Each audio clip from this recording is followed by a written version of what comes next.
Templiers, dans le nord de la France, et puis sur un format un peu inédit, en plus un format vidéo aujourd'hui que j'ai choisi pour partager avec vous sur un sujet qui m'est cher actuellement, qui est parti d'une expression en fait, qui est c'est normal.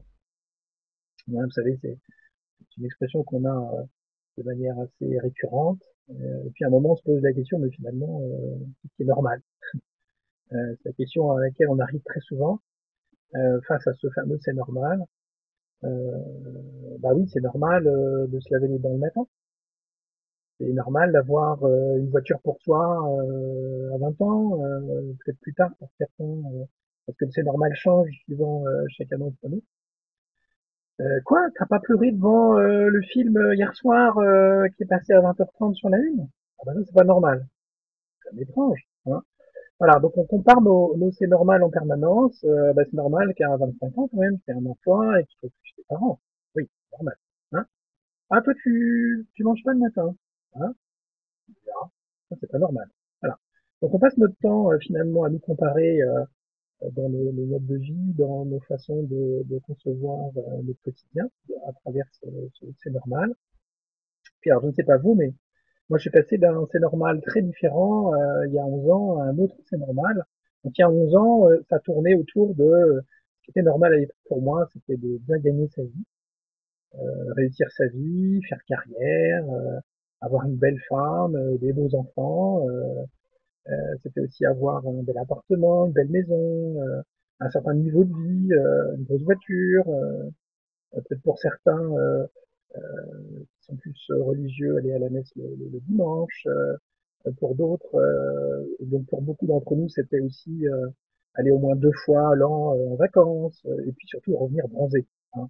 Faire bonne apparence, montrer que on est bien dans sa peau et que finalement tout va bien. Donc ça, c'était le c'est normal, il y a à peu près 10-11 ans pour moi. Et puis après, je suis passé à un autre c'est normal.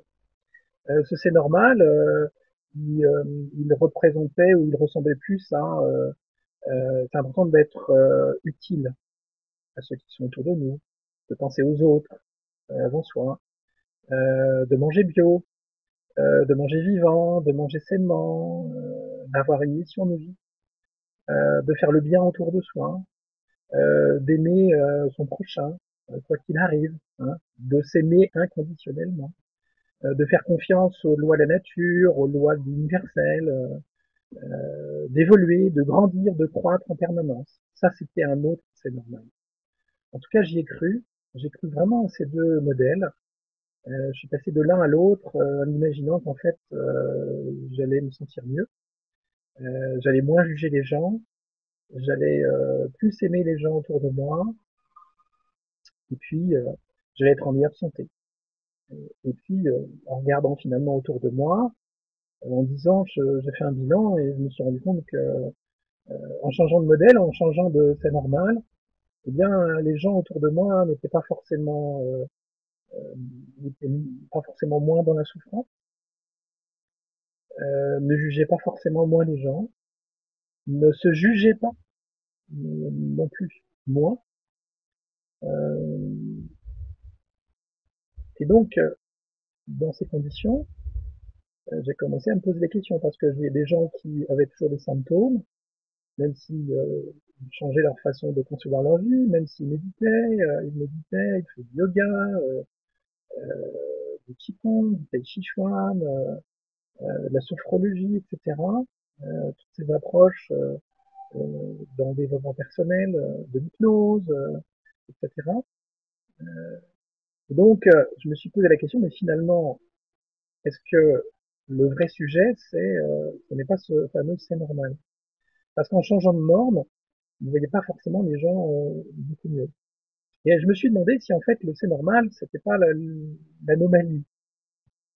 Si la norme, ce n'était peut-être pas finalement, il n'y en avait pas.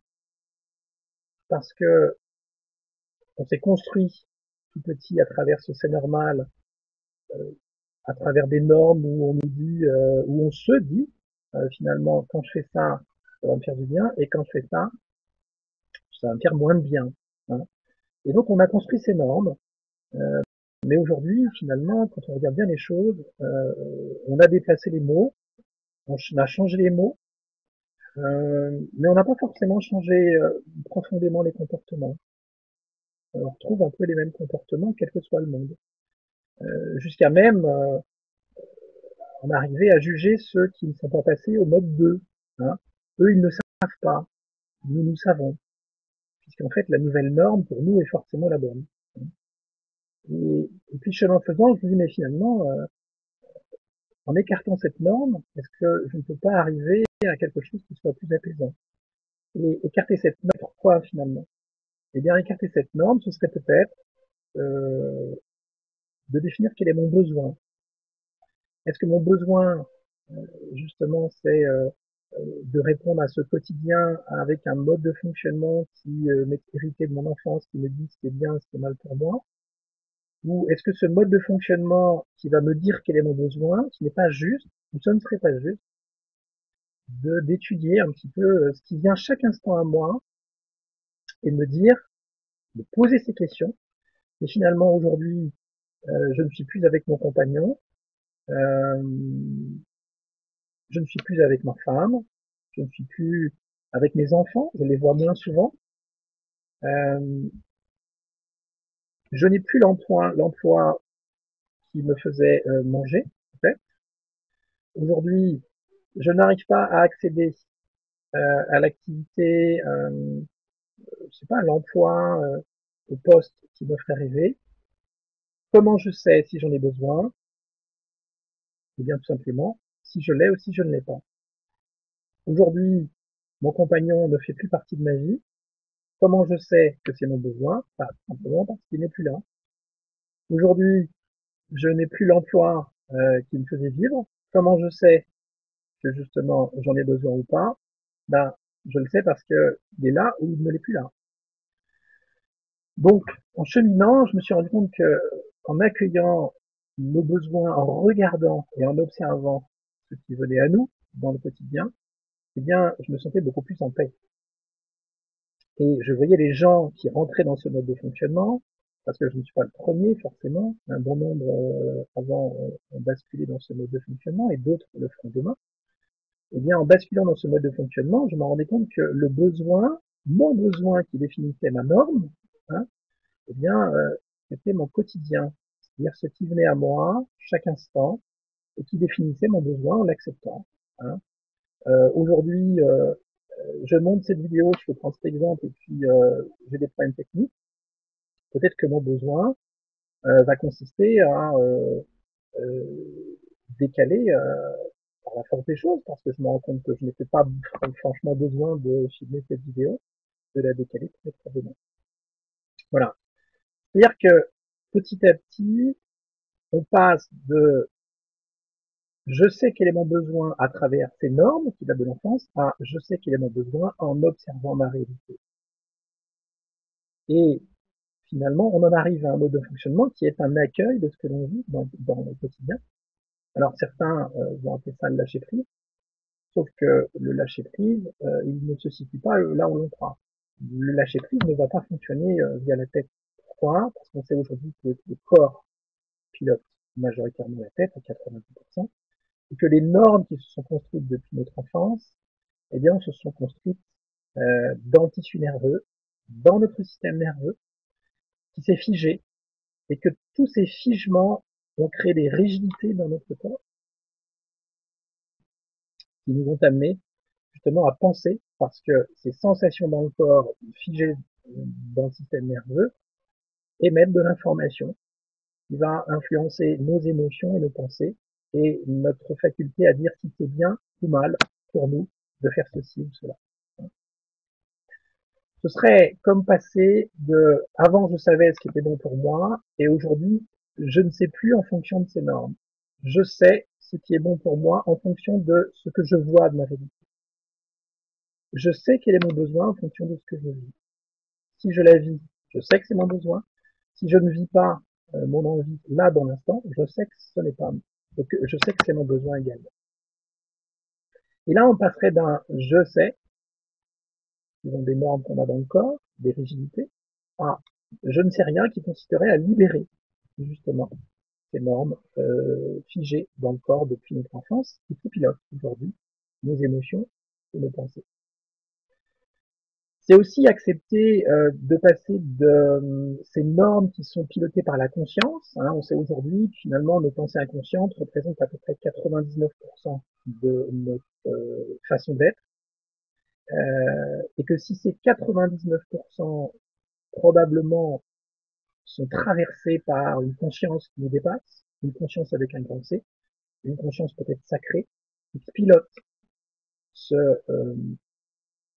justement je ne sais rien, ce système nerveux, cet inconscient, eh bien cet inconscient crée notre réalité chaque instant et nous donne quels sont vraiment nos besoins.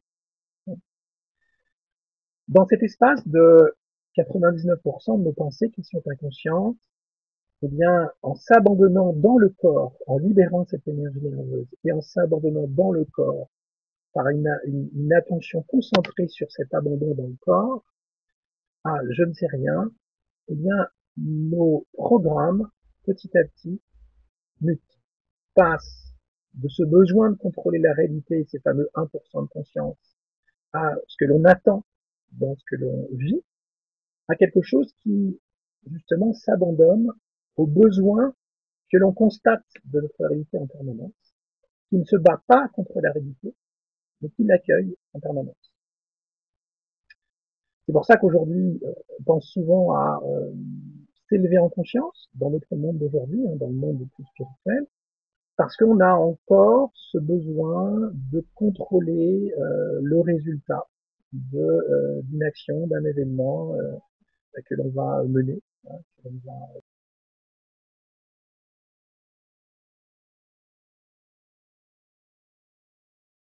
détecter, à mon sens, par l'idée que si je monte en conscience, je vais contrôler le résultat de mes actions. Faire confiance à son inconscient piloté par la conscience sacrée, par une intelligence qui nous dépasse et qui se manifeste à chaque instant, ce serait, à mon sens, vivre chaque instant en fonction de la réalité qui se crée par nos 99% de pensées inconscientes et de s'abandonner au, justement, je ne sais rien, à cet incertain, à cette incertitude, à je ne sais plus ce qui est bon pour moi, mais je sais ce qui est bon pour moi, mon besoin en fonction de ce que je vis dans l'instant. Voilà. Donc c'est un petit peu, je dirais, le mode de fonctionnement aujourd'hui que je propose aux personnes que j'accompagne, mais aussi en séminaire. Ce sera l'occasion justement de séminaires ce mois-ci, les 18 et 19 novembre sur Nantes et les 25 et 26 novembre sur Paris. Pourquoi? Parce que se programmer à vivre justement dans cet accueil de cette réalité au quotidien, pour qu'elle se devienne un comportement inné et spontané, eh bien, ça demande une reprogrammation neurologique.